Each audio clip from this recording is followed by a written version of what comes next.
प्रणाम sir.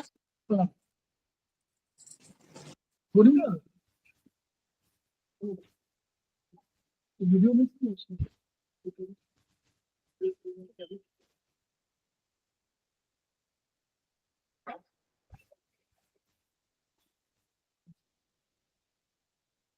Spine सीधी 3 बार ओम का उच्चारण, उसके बाद प्रार्थना।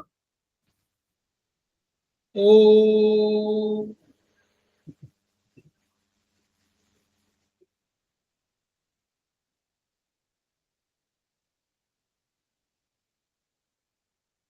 ओ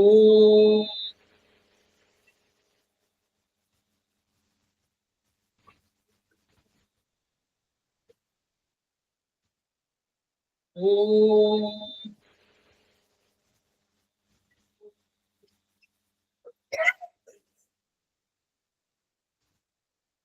वह शक्ति हमें दो दयानिधि, कर्तव्य मार्ग पर डट जाए, पर सेवा पर उपकार में हम निज जीवन सफल बना जाए।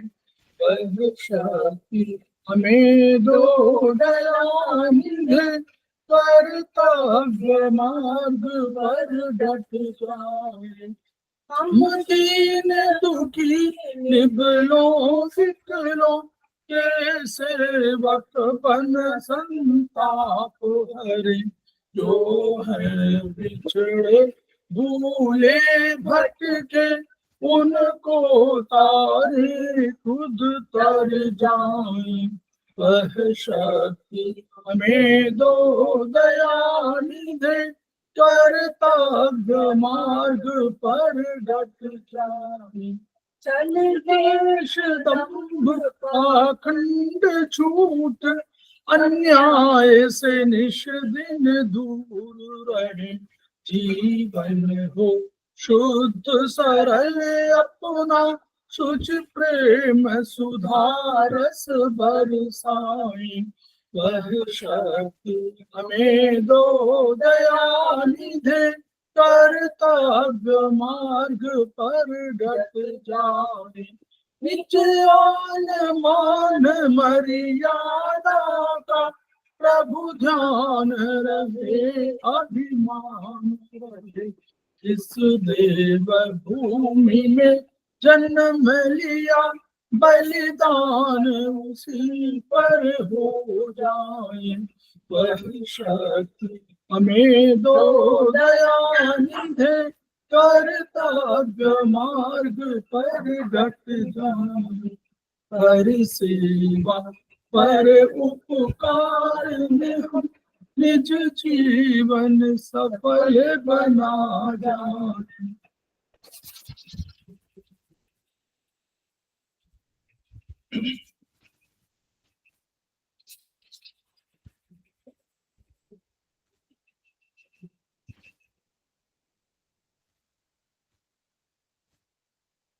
समवायी क्लासेस में आप सभी का स्वागत है। हमारे बीच में श्रीमती वर्षा श्रीवास्तव उपाध्यक्ष समवायी फाउंडेशन उपस्थित हैं, उनका स्वागत है। हमारे बीच में प्रतिमा राव जी उपस्थित हैं, समवायी फाउंडेशन की प्रमोटर हैं और आज की फैकल्टी हैं, उनका स्वागत है। हम लोग समवायी फाउंडेशन के सदस्य हैं और हम लोग एक्यूप्रेशर शोध प्रशिक्षण एवं उपचार संस्थान प्रयागराज से संबद्ध हैं। वहाँ के मनीषी ब्रह्मलीन MP खेमका सर के हम ऋणी हैं, जिनकी वजह से संस्थान को यह शोहरत प्राप्त हुई है और इस एक्यूथेरेपी को यह उन्नति प्राप्त हुई। संस्थान का एक मोटो है, each one reach one, each one treat one, each one teach one. उसी को आपके माध्यम से जन जन जागरण अभियान के तहत पूरे विश्व में फैलाने का हमारा सपना है और हमें विश्वास है कि विधा जो अपेक्षाकृत कम खर्चीली है, इसका लाभ केवल आपको ही नहीं मिलेगा, आपके घर परिवार, पास पड़ोस, इष्ट मित्र, बंधु बांधवों को ही नहीं मिलेगा, वरन समस्त पीड़ित मानवता को मिलेगा। इसी विचार के साथ हम आज की क्लास की शुरुआत कर रहे हैं। हमारे बीच में शीतल बासुपिया ज्वाइन कर चुकी हैं, जो हमारे समवाय फाउंडेशन की प्रमोटर हैं। उनका स्वागत है। तो हम लोग चर्चा कर रहे थे, हम लोग सेमेस्टर 1 पे उसके भाग बीएचबी और सीए, चाइनीज एक्यूप्रेशर और आयुर्वेदिक एक्यूप्रेशर पर चर्चा कर रहे हैं। आज हम लोग बीएचबी में प्रकाश डालेंगे। विद्मा राय जी हमारे बीच में उपस्थित है, उनका पुनः स्वागत है। और वो बीएचबी में जो डाइजेस्टिव सिस्टम है, जो बहुत महत्वपूर्ण है, उस पर वो चर्चा करेंगी। तो मैं उनको सौंप रहा हूँ। मैं मैडम शेयर कर दे रहा हूँ। जी सर।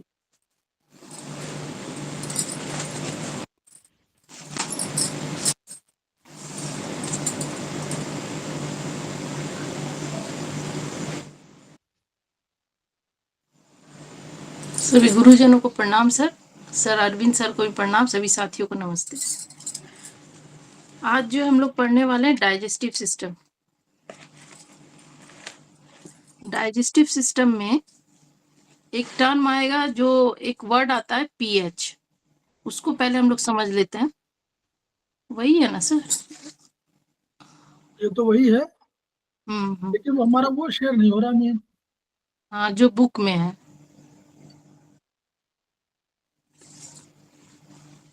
ये है। हाँ, शेयर हो गया। यस, हाँ सर, हो गया। ठीक। जी सर। तो पीएच का फुल फॉर्म पहले होता है पावर ऑफ हाइड्रोजन। कोई भी सब्सटेंस जो होता है उसका एक पीएच होता है, जिसमें 0 to 14 नंबर होता है, जिसमें 7 पीएच जो है वो न्यूट्रल होता है। 7 पीएच से लेस देन जब होता है किसी भी सब्सटेंस का, तो वो एसिडिक हो जाता है, और 7 पीएच से जब ज्यादा हो जाता है तो वो एल्कलाइन कहलाते हैं। अब हमारे ब्लड का, सलाइवा का, यूरिन का, सबका पीएच जो अलग अलग होता है। अब हम स्टार्ट करते हैं पाचन तंत्र। पाचन तंत्र होता क्या है? हम लोग जो भी काम करते हैं, खेलते हैं, कूदते हैं, या पढ़ते लिखते, खाना बनाते हैं, जिसमें भी जो भी कुछ करते हैं, उसमें एनर्जी का वेस्ट होता है। वो एनर्जी हम लोग को कहाँ से मिलता है? तो भोजन से मिलता है। भोजन जब हम लोग इंटेक करते हैं, 1 मिनट सर।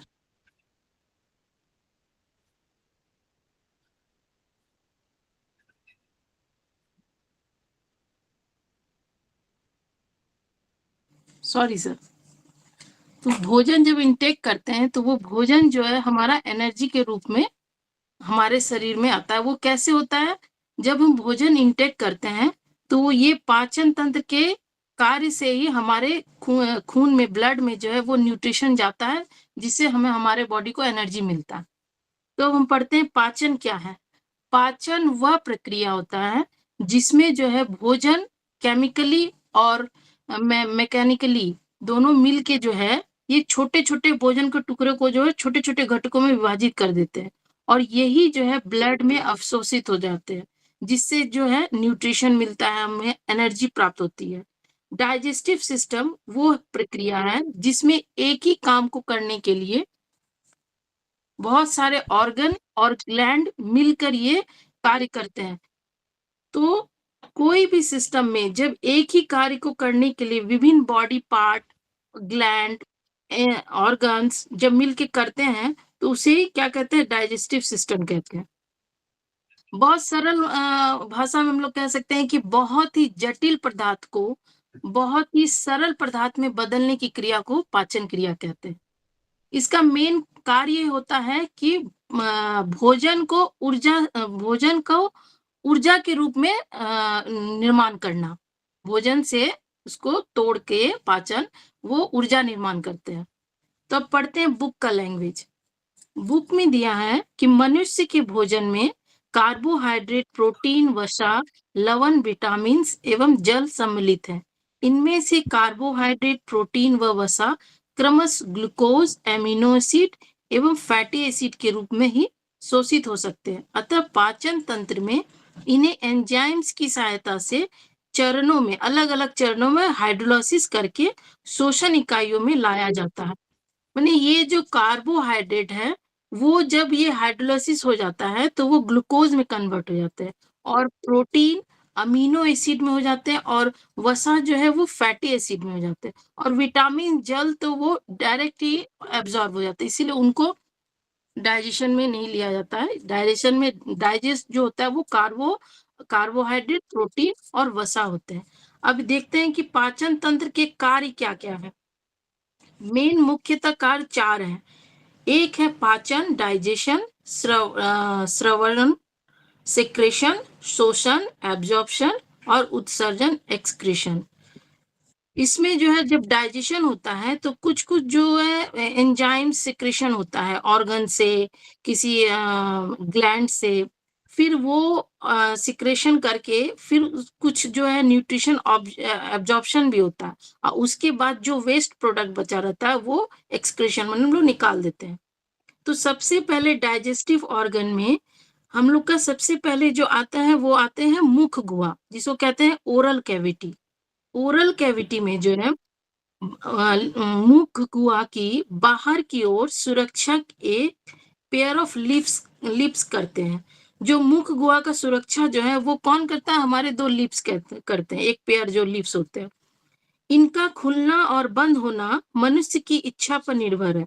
ये वॉलेंटरी कंट्रोल है, माने इसे हम जब चाहे हम खोल सकते हैं, जब चाहे, माने हमारे ऊपर ये डिपेंड रहता है। इस गुहा में 2 संरचनाएं हैं जो भोजन को लुगदी बनाने में सहायक होती है।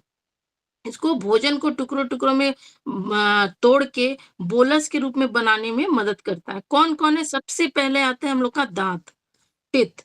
सामान्यतः वयस्क की मुंह गुहा में 32 दांतें निम्न सेट में मौजूद हैं। जैसे ऊपर के जॉ में 16, नीचे के जॉ में 6, उसको आगे से डिवाइड करेंगे।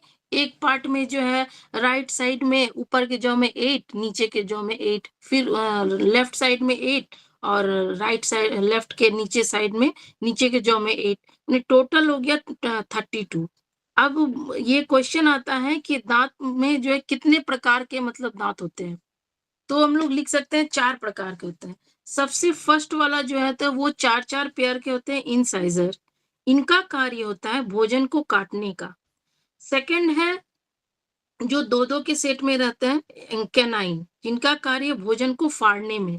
और थर्ड है प्रीमोलर, जो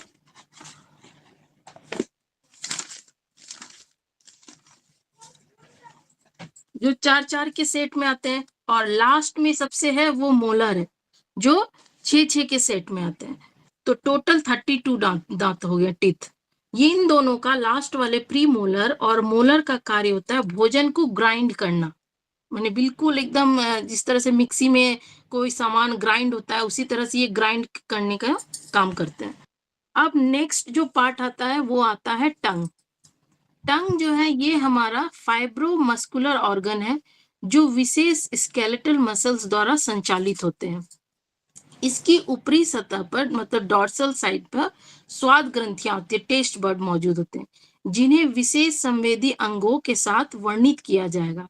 ग्राइंड होते ही भोजन को निगलने हेतु लुगदी बोलस रूप जिहाई देते। जब हम टीथ से जब वो भोजन को टुकड़ों टुकड़ों में कर देते हैं तो उसको जो है एक लपेटने का काम, लुगदी बनाने का काम ये जीवा करते हैं, टंग करते हैं। टंग में जो है स्वर यंत्र होता है, जिससे आवाज को अक्षर के रूप में शब्द के रूप में जीवा ही प्रदान करते हैं। भोजन को लार में लपेटती है, ये टंग ही जो है भोजन को लार में लपेटती है और लपेट के लुगदी बनाती है। अब ये टंग में जो है भोजन को ग्राइंड करते हुए लार में लपेट कर लुगदी को पीछे और ऑरोफेरेंक्स में भेज दिया जाता। ऑरोफेरेंक्स से बलपूर्वक लुगदी भोजन यानी ग्रास नली ओसोफेगस में भेजा जाता है। अब इस टंग में जो है सबसे इंपॉर्टेंट चीज है क्या है? सलाइवा है। सलाइवा जो है वो पाचन तंत्र में यह पहला पाचक रस है जो 3 भांति की लार ग्रंथियों से निकलता है। इसके 3 पेयर ऑफ ग्लैंड है। कौन कौन सा? फर्स्ट है 1 pair of parotid glands, second है सबमैंडिबुलर ग्लैंड्स, एंड थर्ड है सबलिंगुअल ग्लैंड्स। जो सबसे इसमें बड़ा होता है ग्लैंड वो होता है पैरोटिड ग्लैंड, इसी से ज्यादा जो है वो सलाइवा निकलता है। इन 3 युग्म ग्रंथियां पेयर ऑफ ग्लैंड से माने दिन में करीब 1 से 1.5 लीटर तक जो है प्रतिदिन जो है लार निकलता है। सलाइवा लगातार स्रावित होता रहता है, जिसकी श्रवण गति भोजन चबाते समय बढ़ जाती है। जब हम कुछ खाते हैं, इनटेक करके खाते हैं, इसको चबाते हैं, तो उस वक्त सलाइवा और ज्यादा सिक्रेशन होने लगता है। इसीलिए जब रात में हम लोग सोते हैं तो उस वक्त नहीं निकलता है, क्योंकि हम लोग नहीं होता है, और सुबह जो हम लोग खाना खाते रहते हैं तो जो सिक्रेशन ज्यादा होता है सलाइवा का। इसमें से जो है सलाइवा का जो पीएच होता है वो 6.3 टू 6.8 होता है। इससे क्या होता है कि ये एल्कलाइन है। इससे अगर मान लीजिए कभी कुछ अगर कुछ भी जर्म्स अगर मान लीजिए चला गया तो वो उसको भी जो है माने स्लाइटली होता है अल्कलाइन एसिडिक, तो वो हल्का मतलब एसिडिक होता है, तो वो एंजाइम कुछ भी अगर मान लीजिए चला गया जर्म्स तो वो उसको डिस्ट्रॉय करने का काम करता है। अब आते हैं, हाँ इसका कंपोजिशन है। इसमें जल जो है 99.5% है और ठोस तत्व जो है 0.5% है। अब ठोस तत्व में भी 2 है, एक इनऑर्गेनिक है, एक ऑर्गेनिक है। ऑर्गेनिक जो है वो 60% है और अकार्बनिक जो है 40% है। तो इसमें कार्बनिक में है प्रोटीन, म्यूसिन, ग्लोबुलिन। एंजाइम्स में है ptyalin, maltase, carbonic anhydrase. Epithelial cells है, ल्यूकोसाइटेज है, एग्लूटिनोजेंस है A and B, and excretory substance भी है, हाइड्रोफोबिया वायरस, आर्सेनिक, लेड एवं मरकरी के लवण, ये सब इसमें पाए जाते हैं। और अकार्बनिक में जो है वो कैल्शियम सल्फेट, फिर वो सोडियम, पोटेशियम क्लोराइड, ये सब है।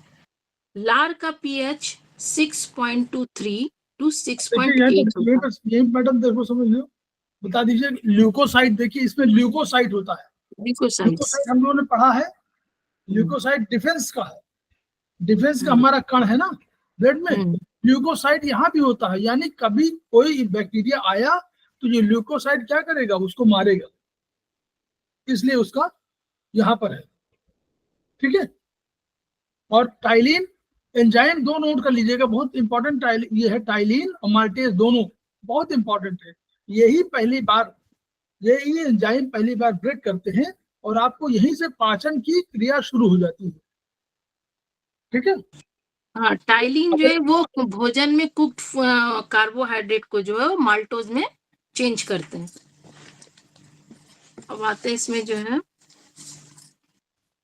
लार का पीएच 6.3 टू 6.8 होता है। इस पीएच पर एंजाइम्स टाइलिन भोजन में मौजूद कुक्ड कार्बोहाइड्रेट को माल्टोज तक परिवर्तित कर देता है, मतलब 40% तक परिवर्तित कर देता है। यह हाइड्रोलाइसिस आमाशय में 4 pH होने तक चलती रहती है, मतलब जब तक ये स्टमक में जाते हैं तब तक, जब तक ये 4 pH के लेवल तक नहीं आते हैं तब तक इनका हाइड्रोलाइसिस चलता रहता है। लार में मौजूद एंजाइम्स माल्टोज की हाइड्रोलाइसिस कर 2 अणु ग्लूकोज देता है, माने माल्टेज को जो वो माल्टोज में चेंज कर देते हैं। इसलिए जो कहते हैं जब हम लोग सूखी रोटी भी जब हम चबाते हैं तो चबाते चबाते जो है वो क्या होता है, मीठा लगने लगता है। इसी की वजह से होता है, जो माल्टेज जो है माल्टोज में हाइड्रोलाइसिस होते हैं, जिसके कारण रोटी जो है वो हम लोग को मीठा लगने लगता है, हल्के हल्के मिठास आने लगती है। एक चीज पॉइंट यहाँ बता दें मैडम, देखिए माल्टेज एंजाइम, देखिए पढ़िएगा, एंजाइम टाइलिन माल्टेज, जितने भी एंजाइम हैं ये सब प्रोटीन के बने होते हैं। जितने भी एंजाइम हैं सब प्रोटीन के बने होते हैं। इसलिए अब कभी आप एस जहां लिखा हुआ AAC माल्टेज माल्टेज, तो वहां पर एस जहां लिखा हो वो तो सब प्रोटीन है। जहां पर ओज लिखा हो माल्टोज, देखिए माल्टोज माल्टेज लिखा ना, माल्टोज जहां लिखा हुआ वो ग्लूकोज या कार्बोहाइड्रेट का कोई ना कोई फॉर्म है। दोनों मतलब समझ लीजिए, एक तो बीटा जो हम बोलते हैं प्रोटीन का है, तो एस जहां लिखा हुआ प्रोटीन है, एमाइलेज जितना भी है, एस जहां लिखा हो AAC, और जहां OAC लिखा हो वो समझिए वो शुगर के फॉर्म वाला है, शुगर कार्बोहाइड्रेट इनके उसमें है। ठीक है, तो दोनों में अंतर हो जाएगा। वो माल्टेज है, ये माल्टोज है। तो माल्टोज माने शुगर के फॉर्म में हुआ, माल्टेज माने एंजाइम हुआ जो प्रोटीन का बना हुआ। ठीक, अब आते हैं इसके बाद जो है वो लुगदी बन के, जो हम जीवा से लुगदी बन के सलाइवा मिल के जब वो अब कहाँ जाते हैं, वो एसोफेगस में जाते हैं। भोजन नली, इसको कहते हैं भोजन नली। यह 23 प्लस माइनस 1.0 सेंटीमीटर लंबी बेलनाकार फाइब्रोमस्कुलर ट्यूब है जिसकी स्टेरिटिफाइड इपिथीलियम में असंख्य म्यूकस ग्रंथियां मौजूद हैं। जब बोलस इस ट्यूब में आता है तो म्यूकस की सहायता से आसानी से नीचे की ओर उतरता है। बोलस को नीचे उतारने हेतु भोजन नली में प्रोपल्सिव वेव मदद करती है। बिना बोलस के भोजन नली की दीवारें पिचक्कर टेप नुमा दिखाई पड़ती है। मतलब इसका कहने का मतलब है, ये जो एसोफेगस है इसकी लंबाई जो है 23 प्लस माइनस 1.0 सेंटीमीटर लंबी बेलनाकार है। ये किसका है? ये फाइब्रोमस्कुलर ट्यूब है जिसकी इपिथेलियल में असंख्य म्यूकस है। म्यूकस की वजह से वो म्यूकस ही हल्का हल्का जो है डालता रहता है, जिसके कारण भोजन जो हम लोग जब इसोफेगस नली में जाता है तो वो आराम से हम लोग का चला जाता है, क्योंकि ये म्यूकस स्रावित करते रहते हैं। और किस वेग से जाते हैं? तो ये प्रोपल्सिव वेव से जाते हैं। जिस तरह से ऐसे ऐसे करके, ऐसे एक बार कॉन्ट्रैक्ट होता है, एक बार एक्सटेंशन होता है, एक बार कॉन्ट्रैक्ट एक बार एक्सटेंशन, उसके थ्रू ये धीरे धीरे धीरे बोलस जो है वो हमारे स्टमक में जाते हैं। जब बोलस इसमें इसोफेगस में भोजन नहीं रहता है तो वो एक टेप नुमा पिचका हुआ दिखाई पड़ता है। जब भोजन आता है तब ये जो है मैंने अपना पूरा वो फूल के जो है वो एक संरचना बना लेते हैं जिसमें से म्यूकस निकलता रहता है और वो खाना धीरे धीरे धीरे स्टमक में चला जाता है। स्टमक जो है, अब भोजन जो है वो नली, भोजन नली डायफ्राम के नीचे एक थैलीनुमा अंग अमाशय में खुलती है। अब ये भोजन नली मुंह से एसोफेगस से अब स्टमक में चली गई। अब स्टमक कैसा? एक थैलानुमा आकार का। यह भी क्या है? ये फाइब्रो इलास्टिक है एंड मस्कुलर अंग है जिसका आकार फाइब्रो इलास्टिक मतलब इसमें फैलाव करने का क्षमता है, जिसका आकार और क्षमता भिन्न भिन्न होती है। सामान्यतः यह अंग्रेजी के जे आकार का होता है, जे आकार का इनका शेप होता है। इसमें जो है 1.5 से 2 लीटर की क्षमता होती है इस थैली में। इसकी एपिथेलियल में गैस्ट्रिक ग्रंथियां होती है। इन ग्रंथियों में 3 भांतियों की कोशिकाएं हैं। 3 तरह की इसमें कोशिकाएं होती हैं। एक म्यूकस सेल्स, दूसरा पेप्टिक सेल्स एंड तीसरा ऑक्सीनेटिक सेल्स। म्यूकस सेल से म्यूकस स्रावित होती है। पेप्टिक सेल से जो एक एंजाइम स्रावित होती है जो कि प्रोटीन को पचाता है। और ऑक्सीनेटिक सेल से जो हाइड्रोक्लोरिक एसिड स्रावित होती है जो कि इंपॉर्टेंट है एकदम स्टमक में, जो कि हमारे भोजन को अच्छे से डाइजेस्ट करता है। तो ये म्यूकस हो गया, ये पेप्टिक सेल्स हो गया। पेप्टिक सेल से जो एंजाइम निकलते हैं जिसको जठरस कहते हैं, उनमें से 2 निकलता है, एक रेनिन, दूसरा पेप्सिन। रेनिन जो है वो दूध को दही बनाता है। जैसे कि जब कोई बच्चे को दूध माने फीड करवाते हैं, उसके बाद देखिएगा थोड़ी देर बाद अगर बच्चा वोमिटिंग किया तो वो दूध के फॉर्म में नहीं निकलता, दही के फॉर्म में निकलता। वो इसी रेनिन के वजह से होता है। इसी रेनिन एंजाइम्स के कारण ही दूध दही में कन्वर्ट हो जाते हैं। दूसरा है पेप्सिन। पेप्सिन जो है वो प्रोटीन को पेप्टोन में चेंज कर देते हैं। पेप्सिन जो है वो स्टमक में पेप्टिक सेल में 2 एंजाइम्स होते हैं, रेनिन एंड पेप्सिन। रेनिन दूध को दही में कन्वर्ट करते हैं और पेप्सिन जो है प्रोटीन को पेप्टोन में चेंज करते हैं। यहाँ पे हल्का ये नोट कर प्रोटीन लीजिए आप लोग, ये नोट कर लीजिए। तो मैडम मुझे बता रहे हैं किताब में नहीं है, रेनिन हाँ, वाला ये नोट नहीं है कर, बुक में। किताब में नहीं है, नोट कर पेप्टिक लीजिए सेल रेनिन। में 2 एंजाइम है, हाँ, एक रेनिन दूसरा पेप्सिन। रेनिन दूध को दही में कन्वर्ट करते हैं और पेप्सिन प्रोटीन को पेप्टोन में चेंज करता है। लेकिन फिर भी यहाँ पे प्रोटीन का पूरी तरह से पाचन नहीं होता है। एक क्वेश्चन आता है कि प्रोटीन का पूर्ण रूप से पाचन कहाँ पर होता है? तो उसका आंसर हम लोग को लिखना होगा स्मॉल इंटेस्टाइन में होता है। यहाँ पे थोड़े से वही 15% के करीब होता है। अब आते हैं स्टमक में पेप्सिन प्रोटीन को पेप्टोन में बदल देते हैं। अब तीसरा है ऑक्सीनेटिक सेल्स, जो हाइड्रोक्लोरिक एसिड को स्रावित करता है, HCl को, जिसका जो है बहुत महत्वपूर्ण कार्य होता है और ये बहुत ही हाईली एसिडिक होता है।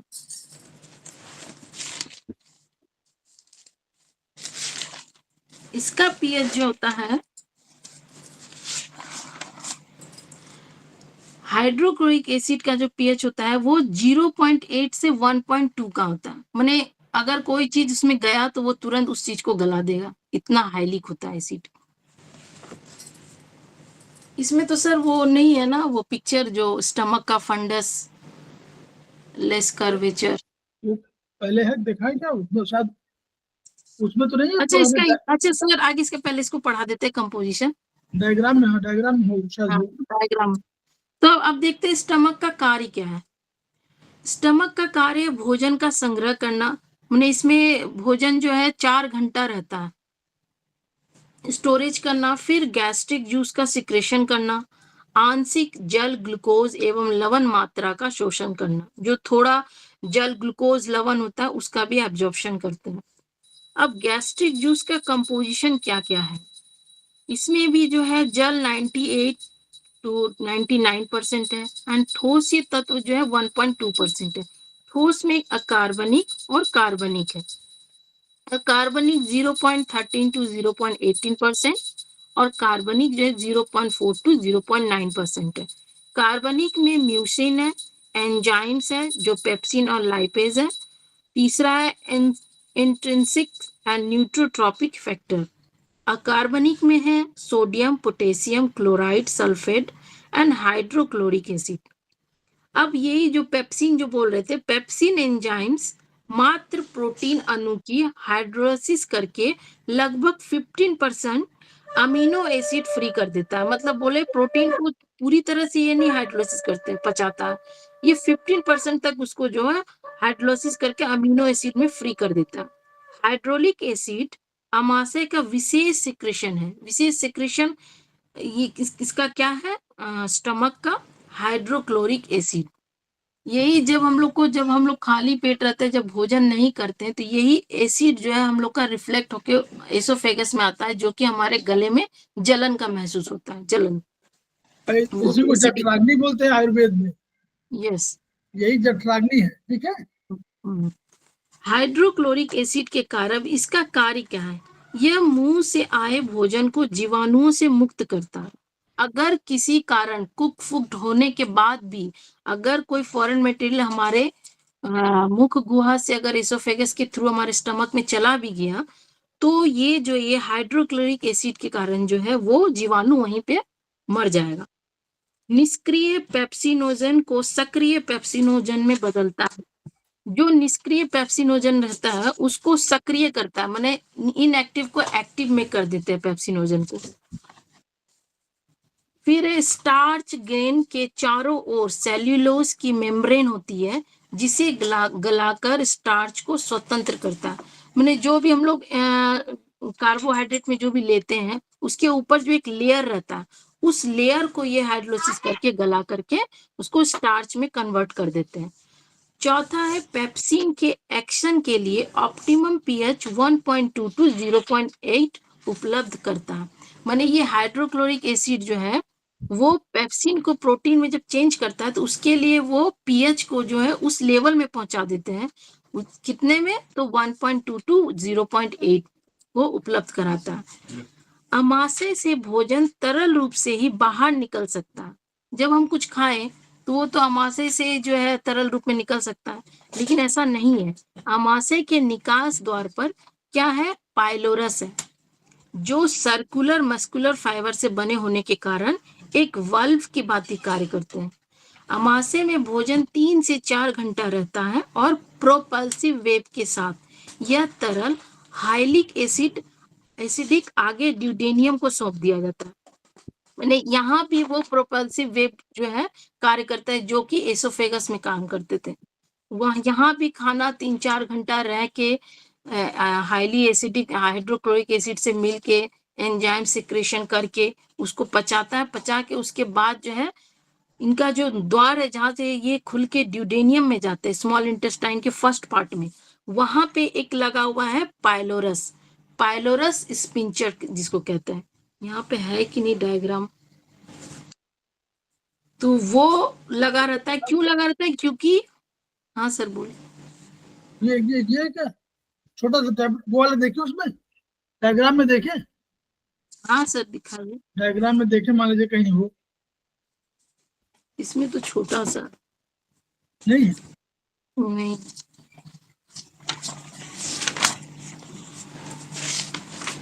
ये हाँ ये तो है। थोड़ा सा दिखाए, ये जो मूवमेंट है ये तो, ये स्टमक, ये रहा, ये ये ये जो है। इसका देख रहे हैं जे आकार का शेप है, हाँ ऊपर वाले को फंडस कहते हैं, जो ऐसे ऐसे डी के आकार का है उसको ग्रेटर कर्वेचर कहते हैं, उसके ऊपर वाले को लेस कर्वेचर कहते हैं। यहाँ जो ये सी आकार का लास्ट में जो मुंह खुल रहा है, वहां पे पाइलोरस स्पिंचर लगा रहता है। लिखा एक पाइलोरिक वन स्पिंचर लिखा हुआ है ना, देखिए जी। वो लगा हुआ रहता है। वो इसलिए है क्योंकि यहाँ से जो भोजन जो है वो हाईली एसिडिक हो जाता है और उसका प्रवाह जो है तेज प्रवाह रहता है। वहां पे वो एक वल्व की तरह है, वो खुलेगा तो वो जो है बहुत प्रेशर से जो है उसमें जाता है, ड्यूडेनियम में जाता है। ड्यूडेनियम का शेप इसीलिए जो है इस टाइप से बनाया है कि कुछ भी अगर वहां से जाए तो वो एक वेग के थ्रू जाता है, तेज प्रवाह से जाता है, और वो ठोस भी होता है। ड्यूटेनियम जो है स्ट्रक्चर से वो बहुत स्ट्रांग होता है क्योंकि उसको बहुत हाईली एसिडिक वाला भोजन को जो उसको झेलना पड़ता है। तो देखते हैं इसके बाद है, हाँ ये हो गया ये वो, देखिए, ये भी है। हाँ ये रहा लास्ट में जो स्पिंचर है, वहां से वो जो है थ्रू उसके थ्रू जाता है ड्यूडेनियम में। देख रहे हैं मैम, ड्यूडेनियम में जाता है, ड्यूडेनियम को वो सौंप देता है। किस वेग से? तो प्रोपल्सिव वेग से। और जब वो भोजन एसोफेगस से तो आया लुगदी बन के, स्टमक में जब आता है तो वो कायम के थ्रू बन जाता है। सर कायम सही बोल रहे हैं? हाँ ठीक है। हाँ उस भोजन का नाम चेंज हो जाता है, फिर वो कायम फॉर्म हो जाता है। फिर उसके थ्रू वो प्रोपल्सिव पाइलोरस पिंचर से जब ड्यूडेनियम में आते हैं, तो ड्यूडेनियम स्मॉल इंटेस्टाइन का 3 पार्ट है, ड्यूडेनियम, जेजिनियम और इलियम। फर्स्ट पार्ट है ड्यूडेनियम। ड्यूडेनियम जो है बहुत स्ट्रांग होता है क्योंकि उसको हाईली एसिडिक मटेरियल को झेलना पड़ता है, जिसके कारण उसको स्ट्रांग बना है वो। अब आते हैं स्मॉल इंटेस्टाइन। स्मॉल इंटेस्टाइन क्या है? स्मॉल इंटेस्टाइन 2.5 टू 3.0 मीटर लंबी यह फाइबरोमस्कुलर ट्यूब तीनों भागों में बट गई है। इसका नाम है स्मॉल इंटेस्टाइन, लेकिन ये लार्ज इंटेस्टाइन से बड़ा होता है लंबाई में। इसका फर्स्ट पार्ट ड्यूडेनियम कहलाता है, सेकंड जेजुनियम और थर्ड इलियम। ड्यूडेनियम की संरचना जरा सॉलिड होती है, जैसे कि चूंकि इसे आमाशय से आते तेज प्रभाव को झेलना है और फिर तरल अम्लीय हो जाते हैं। तरल जो वो अम्लीय है, एसिडिक है। ड्यूडेनियम में पित्ताशय से बाइल और पेनक्रियास से पेनक्रियाटिक जूस आते हैं। यहाँ पे थोड़ा सा बताना है, ये हो गया कंपोजिशन ऑफ गैस्ट्रिक जूस का। ड्यूडेनियम सी के आकार का होता है, सॉलिड होता है। उसमें से जो है एंजाइम्स नहीं निकलते हैं, उसमें हॉर्मोन्स निकलते हैं। 2 हॉर्मोन्स निकलता है, जिसका नाम है एक कोलेसिस्ट्रॉल काइनिन और सेकंड है सेक्रेटिन्स। कोलेसिस्ट्रॉल काइनिन से पित्त निकलता है और सेक्रेटिन से क्या? Pancreatic juice. वो उसको कहता है कि पेनक्रियाट को कहता है कि आप जूस सिक्रेशन करो, और लीवर से पित्त को। ये 2 इसमें हार्मोन्स होते हैं। अब दिया इसका कंपोजिशन। बाइल जूस एवं पेनक्रियाटिक जूस के अलावा छोटी आंत अपनी संपूर्ण लंबाई में अपना इंटेस्टाइनल जूस स्रावित करती है। वो अपना इंटेस्टाइनल जूस भी इसमें स्रावित करती है। बाइल जूस, अब बाइल जूस क्या है? ये 5 to 1000 ml पर डे निकलता है। इसमें जल और ठोसीय तत्व है। जल कितना है? 96 से 98% एंड ठोस 2.2 to 4%। ठोसी में अकार्बनिक और कार्बनिक है। कार्बनिक में म्यूकस है, कोलेस्ट्रॉल है, इसमें अब आ गया कोलेस्ट्रॉल।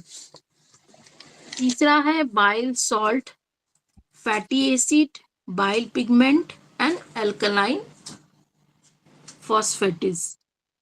और अकार्बनिक में वही है sodium, potassium chloride, HCO3, SO4, ये सब। बाइल जूस का रंग बाइल पिगमेंट के कारण सुनहरा पीला हरा होता है। ये बाइल जूस का रंग हरा और या पीला होने के कारण ही हमारे स्टूल, हमारे यूरिन का कलर येलो होता है, इसी के कारण। इसका पीएच अल्कलाइन होता है। इसमें महत्वपूर्ण तत्व bile salt, sodium, potassium, glycocholate and sodium potassium taurocholate है। यहीं पर समझ लीजिए कि अभी तक हाईली एसिडिक स्टमक से आ रहा था, और अब यहाँ पर आकर के जैसे ड्यूडेनम में आया, वैसे उसको पीएच जो है उसको एल्कलाइन करना है। यानी अब वहां पर क्या था, पीएच 1.2 से लेकर 2 तक था। अब यहाँ उसको बनाना है लगभग 7 से ऊपर, 7 से ऊपर लगाना है, यानी 8 के आसपास ले जाना है। क्योंकि 8 पीएच पर ही हमारे जितने भी फंक्शन अच्छे होते हैं, चाहे हार्मोनल हो और चाहे वो किसी एंजाइम के उसमें हो, वो बेटर फंक्शन करते हैं एट 8 पीएच। अब इसको 8 पीएच का बनाना है। तो ये सारे जितने आपको निकलने वाली जो है, चाहे बाइल साल्ट हो, चाहे जितने सारे लोगों का कंसेप्ट ये होता है कि हमको ऐसा कर दें कि हम इसको पीएच 8 पे ले जाएं, क्योंकि 8 पीएच पर आगे फंक्शन नहीं हो पाएंगे। तो इसलिए 8 पीएच पे लाने के लिए सारी कवायद है, ये सारी चीजें जो हो रही हैं ये 8 पीएच को ले जाने के लिए है। तो ये निकलेंगे, फिर इंटेस्टाइनल जूस निकलेगा, फिर ऊपर से ये पित्त निकलेगा, पित्त जिसको बाइल जूस कहते हैं, बाइल जूस, और प्लस आपका हमारा वहीं पर पैंक्रियाटिक जूस है, तो वो निकलेगा। ये सारी चीज मिल करके वहां उसको एल्काइन कर देंगे, एसिडिक को। ठीक है, चलिए जी मैडम। अब इसमें और थोड़ा समझा दे सर कि वो तो निकला बाइल जूस लीवर से, गॉल ब्लैडर में आया। अब पैनक्रियाटिक जूस में जो है 5 इसमें एंजाइम होते हैं, maltose, casein, galactose, erepsin and sucrose. ये जूस मिलकर ही जो है कहते हैं कि पैनक्रियाटिक जूस ही मुख्य रोल निभाता है। ये इन सबको जो है मैंने भोजन को डाइजेशन में मदद करता है पैनक्रियाटिक जूस। अब आते हैं, ये तो हो गया। हाँ सर, इसका थोड़ा हाँ, जो छोटी आंत में मौजूद भोजन नहीं ये रह गया। अच्छा देखो, बाइल जूस का रंग बाइल पिगमेंट के कारण, हाँ, ये सब पढ़ा। इसमें महत्वपूर्ण bile salt, sodium, potassium, glycocholate, sodium, potassium taurocholate है, जो छोटी आंत में मौजूद भोज्य तरल की सतह पर तैरते हुए वसा अणुओं का सरफेस टेंशन लो करके इन्हें तरल की निचली परतों में खींचकर लाइपेज एंजाइम को इनकी हाइड्रोलिसिस कर सकने का अवसर प्रदान करता है। मतलब ये जो है बाइल देखिए, बाइल सारे जो है तैर रहे हैं, वसा माने फैट, तेल तैर रहा है, तेल तैरता है ना, तो तेल तो तैर रहा है। तो होता क्या है, जो लाइपेज है, ये लाइपेज का सिस्टम ये है कि वो नीचे की सतह पर रहता है और वहीं पर फंक्शन करता है। अब इसको लाइपेज, जब तक लाइपेज हाइड्रोलिसिस नहीं करेगा तब तक इसको तोड़ेगा नहीं। लाइपेज की शर्त ये है कि हमको नीचे लाइए, ये जो तैर रहा है इसको नीचे लाइए तो हम इसमें एक्शन करें। अभी देखिए प्रगति का नियम है। अब उसने क्या किया, इसको बाइल साइड्स क्या करते हैं, इसको सरफेस टेंशन हम लोग एक शब्द पढ़ा होगा कि जब आप पानी में कूद जाते हैं तो पानी फेंकता, आप नीचे डूबिए तो पानी में फेंकता है। याद करिए, नदी में आप नहाने जाइए तो आप डुबकी लगाते हैं तो अचानक पानी आपको फेंकता है ना, तो वो उसका टेंशन होता है। तो यानी इस सरफेस टेंशन की वजह से बहुत सी चीजें तैरती रहती है। तो इसका सरफेस टेंशन की वजह से ये तेल तैरता है, आदमी डूब जाता है, लकड़ी तैरती है। ये अपना उसी सरफेस टेंशन की वजह से है कि जो बराबर हो वो ऊपर तैरेगा और जो भारी हो जाएगा वो नीचे गिर जाएगा। अब ये तैर रहे हैं तेल वाले, तो इनको क्या करता है, ये सारे बाइल साल्ट्स क्या करते हैं, उसको पकड़ करके खींच करके ले आते हैं नीचे। नीचे ले आएंगे और यहाँ लाइपेज है, लाइपेज हाइड्रोलिसिस कर देगा, ब्रेक कर देगा, है ना। जैसे वहां हम लोगों ने पढ़ा था ब्लड में, वहां पढ़ा था कि वहां पर जैसे ही हमारा कोल बिलिरुबिन था, तो उसको कोल बिलिरुबिन को हीम बिलिरुबिन था, उसको ले गया, चला गया अल्फा एल्ब्यूमिन और पकड़ के ले गया, ग्लूक्रोनिक एसिड से कॉन्जुगेट कराया और उसको बना दिया कोल बिलिरुबिन, तो वो जल में घुलनशील हो गया। वैसे यहाँ भी है। अब इसको पीएच को नीचे इसका पीएच को लाने के लिए, इस पीएच 8 बनाने के लिए लाइपेज जो है तब तक हाइड्रोलिसिस नहीं करेगा जब तक कि पीएच पहले क्षारीय हो। दूसरी कंडीशन ये है कि उसको नीचे लाइए, तभी हम कार्यवाही करेंगे। तो उसको नीचे ले आए, ये सब बाइल साल्ट नीचे ले आए और उसको, ठीक है, ये जी सर। लीवर भी इसी में है। हाँ, अब आ रहा है लीवर। बाइल जूस का फॉर्मेशन यकृत में लगातार होता रहता है। लीवर में मानव शरीर में यकृत सबसे बड़ी जूस स्रवण करने वाली ग्रंथि है। बाइल जूस यकृत से निकलकर पास ही पित्ताशय में एकत्र होता रहता है। यहाँ बाइल जूस थोड़ा कॉन्सेंट्रेट होता रहता है और जब ड्यूडेनियम में वसा युक्त तरल आता है तभी यह सिकुड़ कॉन्ट्रैक्ट कर बाइल जूस को ड्यूडेनियम में छोड़ देता है। बाइल जूस के अलावा यकृत के अन्य कार्य, बाइल जूस का फॉर्मेशन जो है वो कहाँ होता है, लीवर में होता है। इसीलिए कहते हैं जब लीवर अगर ठीक से फंक्शन नहीं करता या लीवर में कुछ प्रॉब्लम आ जाता है, जब ये बाइल जूस नहीं निकलता, तो हम लोग अगर कुछ फैटी चीज खा लेते हैं तो हम लोग को डाइजेशन नहीं होता है, इसी की वजह से, क्योंकि ये बाइल जूस सिक्रेशन करना कम कर देता है। मानव शरीर में लीवर ही जो है सबसे बड़ा ग्लैंड अगर पूछेगा तो वो होता है लीवर, और सबसे बड़ी जूस स्रवण करने वाली भी, सिक्रेशन वाली भी ग्लैंड लीवर ही है। बाइल जूस यकृत से निकलकर ही ये कंटिन्यूस निकलता रहता है। जब बाइल जूस लीवर से निकलता है तो वो थोड़ा सा पतले फॉर्म में निकलता है, वो निकलते रहता है। तो इसको इकट्ठा कहाँ करते हैं, तो वो गॉल ब्लैडर में, पित्ताशय का इंग्लिश होता है गॉल ब्लैडर में एकत्र होता है। यहाँ बाइल जूस थोड़ा जब गॉल ब्लैडर में जाता है तो वहां थोड़ा सा कॉन्सेंट्रेट हो जाता है, मतलब कॉन्सट्रेट हो जाता है, मतलब थोड़ा सा घना हो जाता है, ठीक हो जाता है। तो जब ड्यूडेनियम में, जब ये देखते हैं कि ड्यूडेनियम में कुछ वसा युक्त आ रहा है फैटी चीज, तो ये जो उनको कहते हैं कि आप कॉन्ट्रैक्ट करो, आप बाइल जूस को ड्यूडेनियम में छोड़ो ताकि वो डाइजेस्ट हो सके। बाइल जूस के अलावा अब ये इंफॉर्मेशन देखिए मैडम, ये इंफॉर्मेशन कौन देता है, हमारे शरीर में। हम लोग जगह जगह हम लोगों ने देखा ना कि जगह जगह सेंसर लगे हुए हैं, तो सेंसर बताया उसने तुरंत वहीं पर जहां पर पास में पहुंचा तो कि इस समय वसायुक्त तरल आ रहा है। अब जैसे पहुंचा, मतलब फैट आ रहा है, तो जैसे वो बताया तो वो ये इंफॉर्मेशन ब्रेन के पहुंच गई, तो वहां पर तुरंत जो है उसको आदेश मिल गया कि आप कॉन्ट्रैक्ट बने, कॉन्ट्रैक्ट करेगा तो निकल जाएगा, बस यही कॉन्ट्रैक्ट करने से बाइल जूस निकल जाएगा, बस ये। ठीक, छोटी, अब इनका अलग अलग कार्य है लीवर का।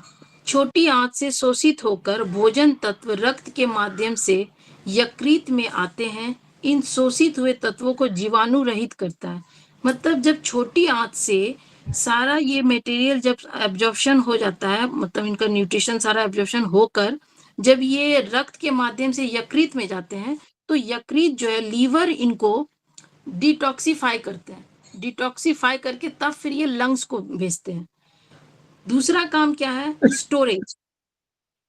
आंत से आए भोजन तत्वों में से मुख्यतः ग्लूकोज को ग्लाइकोजन में और तथा मिनरल्स एवं विटामिन को संग्रह करता है। दूसरा काम क्या है इनका, जो आंत से जो भोजन तत्वों में जो मुख्यतः ग्लूकोज आता है उसको ग्लाइकोजन के रूप में ये इकट्ठा करके रखते हैं। इसीलिए कहता है जब हम लोग फास्टिंग वगैरह करते हैं तो जो काला धन जिसको कहते हैं, सर आप बताते हैं काला धन, वो उस वक्त यूज होता है फास्टिंग के समय। यही ग्लाइकोन जो ग्लूकोज जो ग्लाइकोजन में कन्वर्ट होता है उस वक्त वो हमारा यूज होता है। मेटाबॉलिज्म होता है, एनाबॉलिज्म, कैटाबॉलिज्म दोनों होता है। डिटॉक्सिफिकेशन, अमोनिया जैसी विषैली गैस को यूरिया में परिवर्तित यही लीवर करते हैं। अमोनिया जैसे गैस, विषैली गैस को यूरिया में कन्वर्ट लीवर करते हैं। प्लाज्मा प्रोटीन का संश्लेषण करना होता है। शरीर के तापक्रम को नियमित रेगुलेट करने में भी मदद लीवर करते हैं। भ्रूणावस्था में और आवश्यकता पड़ने पर एडल्ट लाइफ में इरिथ्रोसाइट्स यानी कि आरबीसी का फॉर्मेशन करता है कौन? लीवर। उत्सर्जन, अघुलनशील बिलिरुबिन को कंजुगेट करके घुलनशील बिलिरुबिन के रूप में एक्सक्रेट करता है ये लीवर।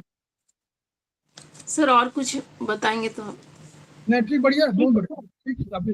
देखिए, इसको हम लोग चाइनीज में इसको कहा गया है लीवर को फादर के रूप में। उसके तमाम फंक्शन है लीवर के। यहाँ क्या है, साइंस क्या कहती है, इसको डिटॉक्सिफिकेशन का, सुरक्षा का पहला काम करता है। फिर आपको बहुत चीजें रखता है, संग्रहित करता है। जैसे फादर करता है संग्रहित करना, संग्रहित कर दिया कि भाई आप 6 महीने का राशन हमने रख के दे दिया है। तो जब भी ये आपको तमाम विटामिन होते हैं ना, तो विटामिन कभी कभी आप ऐसा हो सकता है कि आप महीने भर आपको विटामिन न मिले, तो भी ये लीवर के पास उसका स्टोरेज है उस विटामिन को संग्रहित करने का। वो संग्रहित करेगा कि 1 महीने तक कोई विटामिन न मिले तो जल्दी कमी नहीं होने पाएगी। वो तो जब 2-4 महीने आपको और भी नहीं हो पाएगा, तब जरूर कमी होगी। दूसरा, आप लोग व्रत रहते हैं, कहते हैं भाई हमारा आप सोमवार का व्रत है, आज ये व्रत है, आज एकादशी है। तो उन व्रत में क्या होता है, ग्लूकोज आपको चाहिए एनर्जी के लिए। अब इसने क्या किया, ये बहुत चालाक है, समझता है कि संकट काल में ये स्थिति आने वाली है, तो इसने ग्लूकोज, आपने जो ग्लूकोज खाया, तो आपको जरूरत है मान लीजिए 40 की, आपने 50 ग्राम खा लिया, तो 10 ग्राम बचा ना आपके पास। तो इसने क्या किया, 10 ग्राम को, इसने 10 ग्राम को ग्लाइकोजन में कन्वर्ट कर दिया, बड़े उसमें स्टोर हाउस में रख दिया। और जैसे स्टोर हाउस में रखा, तो जब आपने भोजन नहीं किया और आपको जरूरत पड़ गई, तो इसने तुरंत उसको निकाला और कहा भैया ग्लाइकोजन निकालो, और ग्लूकोज में कन्वर्ट कर दिया, और आपको शरीर को ऊर्जा मिल गई। जब कई महीनों तक आप नहीं होते हैं, तब प्रॉब्लम ये होती है, तब ग्लूकोज इसका ग्लाइकोजन समाप्त हो चुका होता है। तब जो है वो जो और जगह पैर, हाथों पैरों में होते हैं, उनसे निकलता है, और जगह पर जो स्टोरेज है वहां से निकलेगा। और जब ये और खत्म हो जाएगा, तब प्रोटीन निकलने लगता है। अंत में प्रोटीन माने हड्डियां गलने लगती हैं। तो अगर मान लीजिए कोई 5-6 महीना या एक महीना, 1.5 महीना, 2 महीना व्रत रहता है या खाना नहीं मिल पाता, तब उसकी हड्डियां गलने लगती हैं। ये बहुत बाद में स्थिति है, लेकिन शुरुआत में आपको लीवर बहुत सुरक्षा प्रदान करता है। कितनी केमिकल रिएक्शन यही करता है, उनका यहाँ वर्णन नहीं हो रहा है, तो इतना बताना बहुत काफी है कि लीवर के फंक्शन क्या है। डिटॉक्सिफिकेशन काम है, हार्ट में ब्लड नहीं जाता, पहले इसी के पास आता है। डिटॉक्सिफिकेशन करता है तब हार्ट में जाता है इसको, नहीं तो हार्ट में चला जाए तो सर्कुलेट हो जाएगा। पहले हार्ट में जा नहीं पाता, पहले लीवर उसको डिटॉक्सिफिकेशन करता है, तब हार्ट में भेजता है।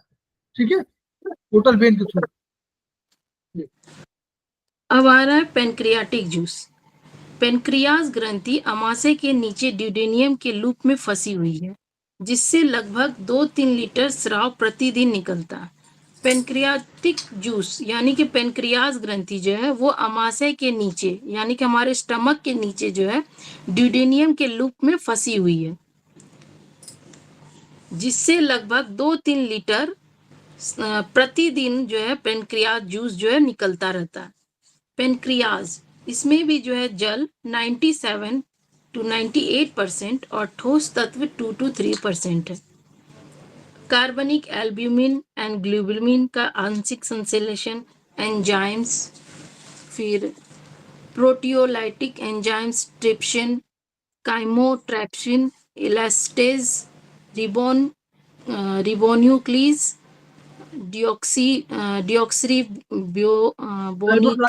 दो होते हैं ना, जो आरएनए डीएनए वाला वो जो होता है ना, तो राइबोन्यूक्लियस और डीऑक्सीराइबोन्यूक्लियस वो वाले है ना। एबी एमाइलेज स्टार्च की हाइड्रोलिसिस हेतु लाइपेज स्ट्रेस फॉस्फोलिपेज। इस जूस में सबसे महत्वपूर्ण बाइकार्बोनेट आयंस हैं, जो अमाशय से आते अम्लीय तरल को हल्का क्षारीय बनाता है।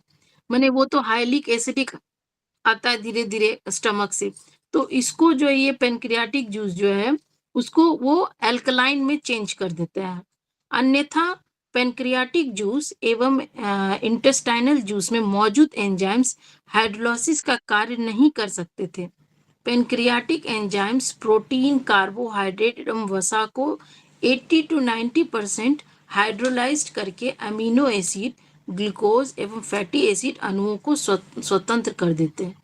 ये पेनक्रियाटिक में एंजाइम्स जो है वो प्रोटीन, कार्बोहाइड्रेट और वसा को 80 to 90% मतलब ज्यादा से ज्यादा हाइड्रोलाइसिस करके किसमें कन्वर्ट कर देते हैं? अमीनो एसिड, ग्लूकोज एवं फैटी एसिड में चेंज कर देते हैं।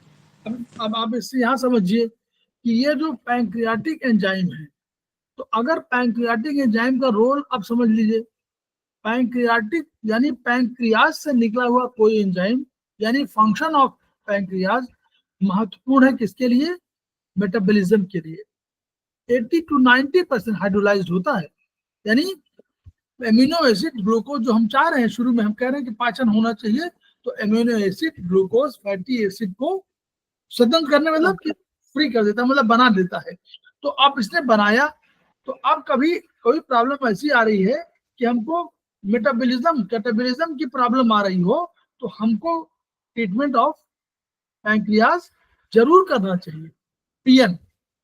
इसलिए पीएन का रोल अधिक है, और इसीलिए डॉक्टर आर वाल जो है, उनके पैंक्रियाटिक जो पैंक्रियाज का जो बनाया है उन्होंने, वो क्या कहते हैं मेरिडियन, उस मेरिडियन में उन्होंने दाहिने पैर में रखा, और वहीं पर उन्होंने कहा कि फैट, एसिड सबका होता है, कार्बोहाइड्रेट का भी होता है, प्रोटीन का भी होगा, फैट का भी होगा, और उसका ग्लूकोज वाला सब तीनों का होगा। ठीक है, इसीलिए बहुत महत्वपूर्ण है। तो आप कभी भी जब प्रॉब्लम कहीं आए, खाना पीना हजम नहीं हो रहा, वो नहीं हो रहा, तो आपको पैंक्रियाज में जरूर ट्रीटमेंट करना चाहिए, पीएन मेरिडियन। क्लियर? हम लोग चाइनीज को देखें। अब इंटेस्टाइनल जूस, छोटी आंत की संपूर्ण लंबाई में स्थित ब्रूनर्स ग्लैंड ड्यूडेनियम में एवं intestinal gland 1.0 to 1.2 litre juice दिन पर डे स्रावित करती है। इंटेस्टाइनल जूस, इसमें क्या है? जल है 98.0 to 98.4% और ठोस तत्व है 1.6 to 2.9%। कार्बनिक में है enterokinase, exopeptidase, nucleases, nucleotidase, nucleosidase, phosphatase, intestinal lipase, cholinesterase, alkaline phosphatase, glucose 6 phosphatase. और कार्बनिक में Ca++, Na+, K+, NCl। Intestinal juice में वे सभी अंतिम एंजाइम मौजूद हैं जो बचे हुए भोज्य पदार्थ की हाइड्रोलाइसिस कर देते हैं। यह एंजाइम्स आंत के ब्रश बॉर्डर पर मौजूद होते हैं। यहाँ न्यूक्लियो प्रोटीन के पाचन हेतु संबंधित एंजाइम्स मौजूद होते हैं। इसके माने इंटेस्टाइनल, स्मॉल इंटेस्टाइन में जो मौजूद जो बचा पदार्थ जो होता है, जो हाइड्रोलाइसिस कर देते हैं, वो एंजाइम्स आंत में ब्रश बॉर्डर पर मौजूद होते हैं। यहाँ न्यूक्लियो प्रोटीन के पाचन हेतु संबंधित एंजाइम्स मौजूद होते हैं। जो न्यूक्लियो प्रोटीन होता है उसको पाचन करने के लिए भी यहाँ पे एंजाइम्स मौजूद होते हैं। अब ये इनका मूवमेंट कैसे होता है? इंटेस्टाइनल मूवमेंट, छोटी आंत में भोजन तत्व 8 to 10 8 से 10 घंटा रहता है और इसके कार्य पाचन, डाइजेशन, सिक्रेशन एवं एब्जॉर्प्शन होता है। यहाँ दो भांति के मूवमेंट होते हैं। अब छोटी आंत में जो भोजन तत्व जो है 8 से 10 घंटा होता है, जिसको काइल कहते हैं। इसका कार्य है डाइजेशन करना, सिक्रेशन और एब्जॉर्प्शन करना। इसका मूवमेंट किस तरह से होता है? इनका मूवमेंट होता है peristaltic movement. Peristaltic movement, wave. हाँ चलिए बताइए। It is a wave of contraction preceded by a wave of relaxation. इस तरंग की गति इंटेस्टाइनल कंटेंट को 2 सेंटीमीटर मिनट आगे बढ़ाती है। वही जैसे कॉन्ट्रैक्ट करना फिर एक्सटेंशन करना, उसी तरह से तो सर। हाँ, ये वाली जो है ये, हाँ ऐसे बढ़ाती है ताकि जैसे केचुआ चलता है वैसे आगे कॉन्ट्रैक्शन आगे बढ़ाती है, ऐसे लहर की तरह। केचुआ यूं करता है ना, यूं वैसे, मतलब मूवमेंट के लिए है और दूसरी मूवमेंट के लिए नहीं है।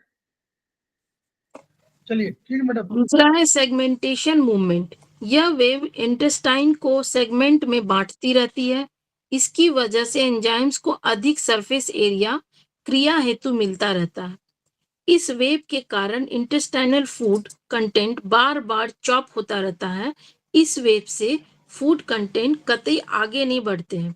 माने इस मूवमेंट जो ये सेगमेंटेशन मूवमेंट है, इसमें फूड को जो है वो चॉप होता रहता है, आगे नहीं बढ़ता है।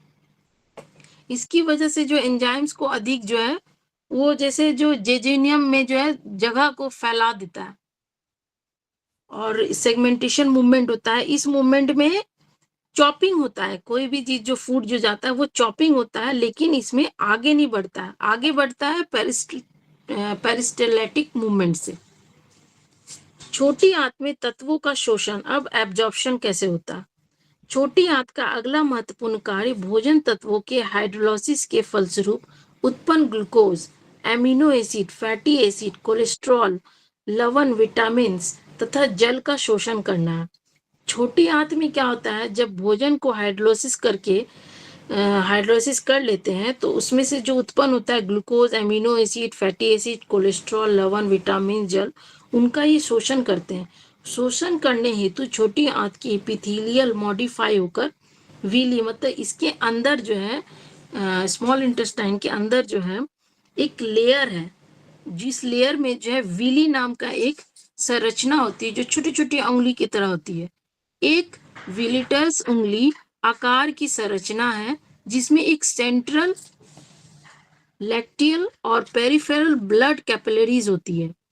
यह इंटेस्टाइन के ब्रश बॉर्डर का निर्माण करती है। शोषण active transport, diffusion method and endocytosis तरीकों से होता है। विभिन्न तत्वों का शोषण निम्न अनुपात में होता है।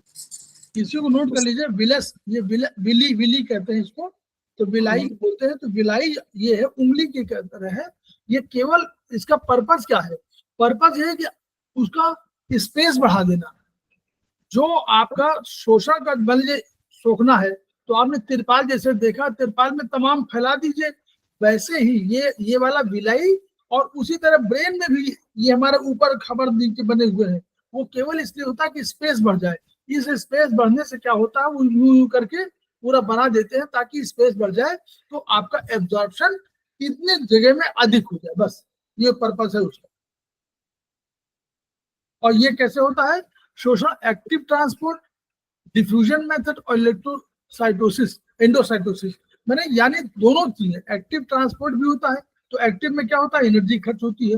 पैसिव में एनर्जी खर्च नहीं होती। तो डिफ्यूजन मेथड माने पैसिव मेथड, और एंडोसाइटोसिस ये जो है, ये सारी चीजें ऐसी होती है। कोई चीज देखिए, एंडोसाइटोसिस में क्या होता है, जैसे मान लीजिए कभी छिपकली वगैरह को देखिए, तो वो लोग क्या करते हैं, अपनी जबान को यूं फेंकते हैं और फेंकने के बाद उसको अंदर लपेट लेते हैं। हमारे शरीर में जो डिफेंस के हमारे सेल हैं, वो क्या करते हैं, पहले यूं जाते हैं, जैसे ये हाथ समझ लीजिए, ऐसे ऐसे अकेले होते हैं, ऐसे गए, इन्होंने देखा कि आगे यहाँ पर है, तो ये आगे लंबाई बढ़ा देते हैं, इनको हाथों को फैला देते हैं दोनों तरफ से, और उसको घेर लेते हैं और अंदर कर लेते हैं। तो ये it is said to be endocytosis. ठीक है, इसी तरह निकालना होगा, तो इस यहाँ पर यह चीज है, ये क्या करेंगे, इसको ऐसे ऐसे करते जाएंगे और इसको अपने को निकाल देंगे, उसको बाहर कर देंगे, बस इसको अपने में यूं करके निकाल देंगे। तो इसी तरह ये एंडोसाइटोसिस और एक्सोसाइटोसिस, वो एक्सो भी होता है, साइटोसिस ये होता है। ठीक है, ये तरीका है इसका। अब देखिए जी, जी मैडम। सर आज इसको कर दें, हाँ, कंप्लीट कर दे सर इसको, जी बोलिए। इसको आज कंप्लीट कर दें। जैसा चाहिए ये आपको। कल भी है ना सर? कल भी है। अभी तो टाइम है। हाँ हाँ, टाइम है, टाइम है। ठीक ठीक है नहीं, सर। अभी एक सेकंड, कल भी वो क्लास आपका एक और मिलेगा। तो या तो ऐसा करेंगे हम लोग कि अभी इसको बंद कर देते हैं, जी सर। अभी इसको बंद कर देते हैं, अगला हम क्लास ठीक है आपको सर, देंगे। कल तब लार्ज इंटेस्टाइन सिर्फ बचा रहेगा। जब हम करेंगे तो हम उसमें दे देंगे, और जो समय बचेगा उसमें आगे कोई चॉइस नहीं करेंगे। चलिए, ठीक है सर। बहुत बढ़िया, बहुत थैंक यू बढ़िया, सर। बहुत बढ़िया। देखिए, ये है, हम लोगों को सभी, डॉक्टर कोमल और शीतल मैडम, हम लोगों को सभी को कुछ ना कुछ पढ़ाना चाहिए, सबको क्लास लेना है। शीतल मैडम को भी क्लास लेना है, कब लेंगी? पढ़ाने से जो होता है फायदा। मैम हम लोग भी पढ़ पढ़ के ही पढ़ हम रहे लोग हैं। पढ़ जब रहे पढ़, नहीं, हम लोग पढ़ा नहीं रहे, हम लोग पढ़ रहे हैं खुद। वही तो पढ़ ही रहे हैं अभी। जितनी बार मैं पढ़ता हूँ उतनी बार मुझे एक लाइन दो लाइन और भी समझ में आती है डीपली समझ में ना, आता है सर। कि भाई ये रेनिन है, ये यहाँ ये है, जो सारी चीजें, क्योंकि कोई एंजाइम हमने कान में आया, अगली बार कहीं पढ़ दिया तो समझ में याद हो जाता, अदरवाइज याद नहीं हो पाता ना। और जितने क्वेश्चन आप पढ़ेंगे उतने मल्टीपल क्वेश्चंस में क्या होता है कि कई चीजें आपको तब होती है कि यहाँ हमारा, तो इसलिए हम लोगों का पर्पज यही है कि हम लोग ज्ञान को बढ़ाएं, अपने ज्ञान को बढ़ाएं, सामने वाले के ज्ञान को बढ़ाएं, अपना ट्रीटमेंट करें, सामने वाले का ट्रीटमेंट करें, और उद्देश्य यही है कि सारे लोग स्वस्थ हो जाएं। सर्वे भवन्तु सुखिनः, सर्वे सन्तु निरामयाः, सर्वे भद्राणि पश्यन्तु मां कश्चित् दुःखभाग् भवेत्। तो यही उनका भी, खेमका सर का भी सपना है कि each one reach one, each one teach one. इन्हीं शब्दों के माध्यम से हम लोग आज इसको निवेदन करते हैं। अगली बार ये क्लास जो है फिर कंटिन्यू होगी, तब तक के लिए हम लोग विदा।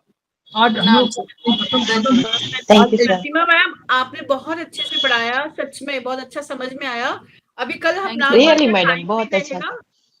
कल अपने पास टाइम रहेगा तो एक बार हम पूरा सा डाइजेशन को एक शॉर्ट उसमें कर देंगे, क्योंकि बहुत अच्छा लगा पढ़ के। Thank you ma'am.